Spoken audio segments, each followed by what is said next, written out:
Kahit man nga po hindi pa opisyal na pumipirma si Al Horford sa Golden State Warriors ng kontrata, sinigurado nga ito na magiging parte siya ng lineup next season. Sa katunayan, bago pa ito tuluyang makasali, meron na nga silang nakahandang bagong role sa team. Ayon sa ibinulgar nito, plano nga ni Coach Steve Kerr na gamitin siya bilang starting center, kung saan makakasama niya dito sina Stephen Curry, Buddy Hield, Jimmy Butler at si Draymond Green. At sa kabila ng edad ni Al Horford, malaki pa rin naman ang tiwala nila sa kanyang kakayahan na pangunahan ng frontcourt at maging mentor sa mga batang sentro na sina Quentin Post at si Trayce Jackson Davis.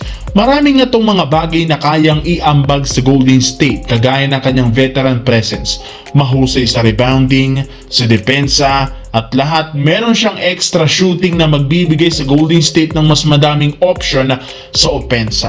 Kaya hindi talaga sila magkakaproblema sa pagkuha sa kanya sa free agency market. Samantala, though muntikan pang mag-choke ang Slovenia sa round of 16 laban sa Italy sa fourth quarter, nagawa pa rin naman nila ditong manalo sa score na 84-77 na pinangunahan ni Luka Doncic, na sobrang naging dominante buong game sa pagtatala niya ng 42 points, 10 rebounds. Literal kalahati sa kanilang total score sa kanyang ginawa para sa team. At sa pagkapanalo, dediretso sila sa quarterfinals ng Eurobasket, kung saan kakalabanin ng reigning world champ na Germany na pinangunahan ni Dennis Schroeder. Sa ngayon, magkakaroon silang dalawa ng isang araw na pahinga bago ang gumawa ng bagong game plan at estratehiya. Pero sa kabila niyan, nananatili pa rin yamado ang bakbakan na ito, ang kupunan ng Germany. Ito rin naman ang mas malakas, mas dominanting team kumpara sa kanila. Subalit kung ang mga analyst ang tatanungin, kailangan pa rin naman nga daw mag-ingat ang Germany